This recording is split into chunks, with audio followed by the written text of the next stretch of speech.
في الفيديو ده هتكلم عن أخطر 3 أخطاء ممكن تكلفك الجنسية الأمريكية بتاعتك لازم تتجنبها فورا. خليني أسألك سؤال بسيط جدا، أنت قضيت شهور ويمكن سنين بتجهز لملف الجنسية بتاعك، ذاكرت كل الأسئلة بتاعتك وحضرت كل الورق وحفظت كل التواريخ بتاعتك ودخلت المقابلة وحاسس إن أنت كده خلاص على بعد خطوة واحدة بس من حلمك في الحصول على الجنسية الأمريكية، وفجأة ضابط الهجرة أو الإميجريشن أوفيسر في اليو اس تي اي اس بيسألك سؤال بسيط إجابته مش متطابقة بنسبة 100% مع اللي أنت قايله في ملفك. يمكن نسيت رحلة سفر أو لخبطت في تاريخ شغل قديم مثلا، بس في اللحظة دي كل حاجة بتتغير، نظرة الضابط بتتغير وبيبدأ يسأل أسئلة دقيقة جدا أنت بتكون مش محضر لها، وفي الآخر ممكن تسمع الكلمة اللي محدش هيبقى عايز يسمعها خالص: طلبك مرفوض. اللي أنا حكيته دلوقتي ده مش سيناريو خيالي خالص، ده بيحصل مع ناس كتير قوي وبيخسروا وقتهم وفلوسهم ومجهودهم، مش علشان هم مش مؤهلين، لكن بسبب أخطاء بتبان صغيرة قوي بس نتيجتها بتكون صعبة قوي قوي قوي. في الفيديو ده أنا مش جاي أقول لك الكلام اللي أنت سمعته 100 مرة قبل كده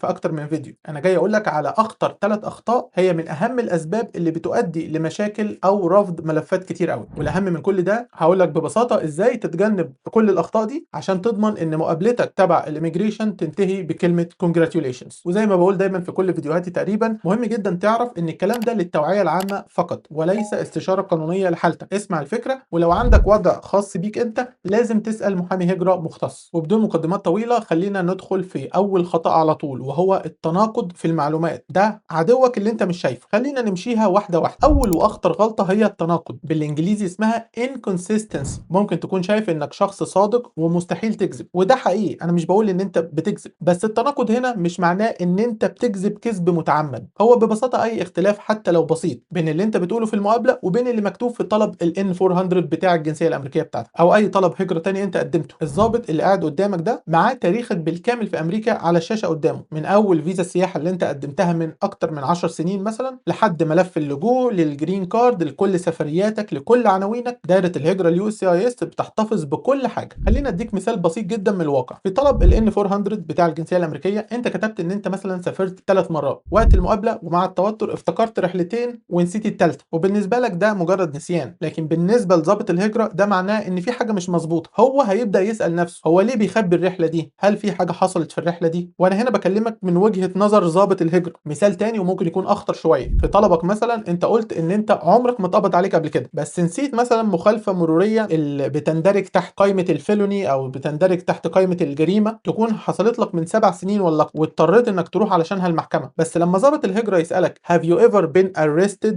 cited or detained، لو اجابتك كانت لا، انت كده حطيت نفسك في مشكلة كبيرة قوي. ده مش مجرد تناقض، ده بيعتبر تحريف للحقائق misrepresentation، وفي الوقت الحالي ده سبب مباشر جدا ممكن يؤدي لرفض الطلب بتاعك، وممكن كمان يعرض الجرين كارد بتاعك للخطر. التبعات هنا مش سهلة، في احسن الاحوال ملفك هيتأجل شهور طويلة وهتخش في قلق وتكاليف زيادة انت في غنى عنها، وفي اسوأ الاحوال الطلب بتاعك هيترفض بسبب عدم المصداقية. الحل العملي هنا في كلمة واحدة بس، هي المراجعة. بس مش اي مراجعة، اطبع نسخة من طلب الجنسية بتاعك ال N400 قبل المقابلة باسبوعين على الاقل، واقعد مع نفسك كده والنسخة الورقية اللي انت طبعتها وذاكرها. امشي على كل قسم سطر بسطر، ابدأ بالمعلومات الشخصية بتاعتك، العناوين، الشغل، السفريات، كل حاجة انت كاتبها. امسك قلم وابدأ علم على كل معلومة انت كاتبها في هذا الطلب، لان هو ده اللي انت هتسأل فيه. جهز ملف انا بسميه ملف الحقيقة بتاعك، ده الملف اللي فيه اصول المستندات اللي بتدعم كل كلمة في طلبك: شهادات الميلاد، شهادات الزواج، شهادات الطلاق، كل جوازات السفر بتاعتك القديمة، الاقرارات الضريبية لاخر 5 سنين او لاخر 3 سنوات لو انت متزوج من مواطن او مواطنة امريكية، واي ورق يخص اي مخالفة حتى لو كانت صغيرة. طيب لو اكتشفت غلطة هنا مش هتبقى نهاية الدنيا، ده طبيعي جدا وممكن يحصل وبيحصل كتير كمان. يمكن غيرت شغلك او سافرت بعد ما قدمت مثلا، بس الحل ان انت اللي تبدا وتقول للضابط اول المقابله مثلا بكل هدوء وبكل ثقه، قول له جمله زي مثلا officer I would like to make few updates on my N400 application، انا عاوز اعمل شويه تحديثات على الابلكيشن بتاعي. يعني ده بيوريهم ان انت شخص منظم وصادق وبتبني ثقه مع ضابط الهجره من اول دقيقه. افتكر دايما ضابط الهجره مش مستنيك تكون ملاك، هو مستنيك تكون صادق. التناقض بين الكلام اللي انت كاتبه وبين كلامك ده هيكسر الثقه دي، بس انت اعمل المبادره وبادر بالتصحيح من الاول. انا عارف ان الكلام ده ممكن يبان كتير او مربك شويه لبعض الناس، بس في الاخر كل الكلام ده نظري وليس له اي فايده بدون ما يكون في حد بيساعدك تطبقه على وضعك او وضع حد قريب ليك. وانا متاكد ان في ناس كتير دلوقتي ممكن تكون بتسال انا تحديدا هعمل ايه. سريعا كده، لو حاسس ان في حاجه ناقصاك، معلومه او خطوه او حد يشرح لك الامر بكل امانه، انا هنا عشان كده بالظبط. عاوز اقول لك ان انا باشتغل مع ناس كتير في نفس ظروفك دي تقريبا، والفرق دايما بيكون في التفاصيل الصغيره اللي محدش بيقول عليها. اللي انت بتشوفه في الفيديو ده مش كل حاجه للاسف، في تفاصيل كتير جدا ممكن تتحكم في مسار الملف بتاعك كله. اكيد سؤالك مهم بالنسبه لك حتى لو انت حاسس ان هو سؤال صغير او حاجه بسيطه محتاجه توضيح. بلاش تكتبه في الكومنتات خصوصا لو كان فيه تفاصيل شخصيه. ناس كتير بتعمل النقطه دي، بس انا دايما بقول انا لا انصح ابدا بكتابه اي تفاصيل شخصيه عندي او عند اي حد خالص. تقدر تكتب تعليق عام او سؤال عام. في رابط في وصف الفيديو تقدر تحجز مكالمه تعليميه معايا، نتكلم بالراحه، اشرح لك بالتفصيل، واحاول ان انا اساعدك تمشي في الاتجاه الصح من اول خطوه. نيجي بقى للخطا الثاني، وهو السقوط في اختبار الشخصيه الاخلاقيه. الجزء الثاني من طلب ال N400 بتاع الجنسيه الامريكيه بتاعتك، في اسئله كتير قوي قوي قوي بتبدا بالثلاث كلمات دي have you ever،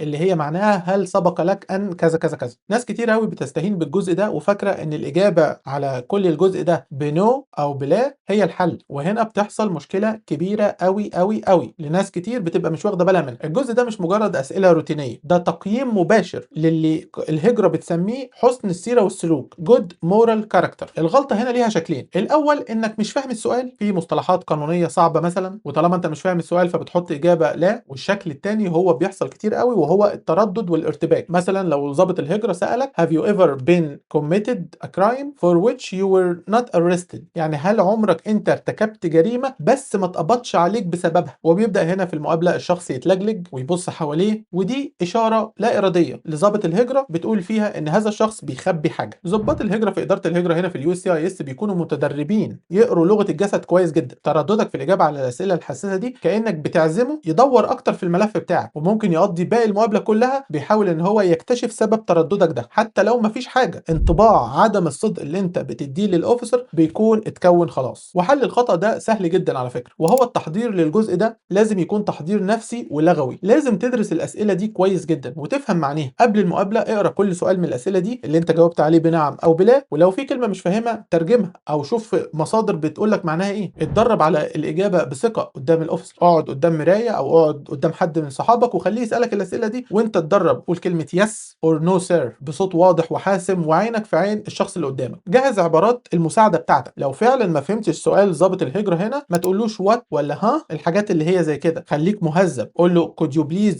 rephrase the question، اللي هي معناها ممكن يعني تعيد صياغه السؤال ده من فضلك. او ممكن تقول له I'm sorry I don't understand what you mean of the word كذا could you please explain it، يعني انا اسف مش فاهم الكلمه المعينه دي اللي انت قلتها مثلا، ممكن حضرتك تشرحها. ده بيبين ان انت مركز وبتحاول تكون دقيق في اجاباتك، مش انك ضعيف في اللغه وخلاص. ولو انت جاوبت على احد الاسئله دي بنعم لازم تجاوب بنعم وتعمل شرح لاجابتك دي نعم. سؤال مثلا زي هل اتقبض عليك قبل كده، خليك صادق. الصدق هو نجاتك الوحيده. لازم تكون محضر كل الورق الخاص بالواقعه اللي انت بتتكلم عنها، تقرير شرطه مثلا، ورق محكمه بيثبت ان القضيه دي اتقفلت او اتعمل لها ديسمس، وتكون جاهز تشرح اللي حصل بكل هدوء. وبصراحه لازم تستشير محامي الهجره بتاعك قبل ما تعمل الموضوع ده. الهدف من الاسئله دي مش الحكم عليك، الهدف هو التاكد ان انت شخص نزيه وفاهم قوانين البلد اللي انت بتطلب جنسيتها. الخطا الثالث وهو الاستهانه بالانطباع الاول ولغه الجسد. خلينا دلوقتي نتكلم على حاجات صغيره جدا تبان تافهه بس هتفرق قوي. ناس كتير ممكن تشوف الغلطه دي اقل اهميه من اللي فاتوا، لكنها العامل الصامت اللي بيوجه المقابله دي كلها. مقابله الجنسيه الامريكيه مش مقابله اسئله واجابات بس، دي مقابله انسانيه. وظابط الهجره في خلال 20 دقيقه اللي هيعمله معاك في المقابله هيكون عنده انطباع عنك. ناس كتير بتركز 100% على حفظ الاسئله وبتنسى الاساسيات. من ضمن الاساسيات دي الوصول متاخر، دي اسوأ بدايه ممكنه، بتدي رساله ان انت شخص اصلا مش منظم ومش بتحترم الموعد اللي انت رايح له. النقطه الثانيه اللبس الغير مناسب. في مقابلات الجنسيه كتير بتلاقي الناس رايحه بلبس البيت او شورت او تي شيرت، وده يتفهم ان هو عدم جديه او عدم احترام للمكان اللي انت فيه. والنقطه اللي بعد كده لغه الجسد السلبيه، صوتك واطي، مش بتبص في عين الشخص اللي قدامك، قاعد كده بشكل مترهل. كل دي علامات بتوصل رساله واحده بس،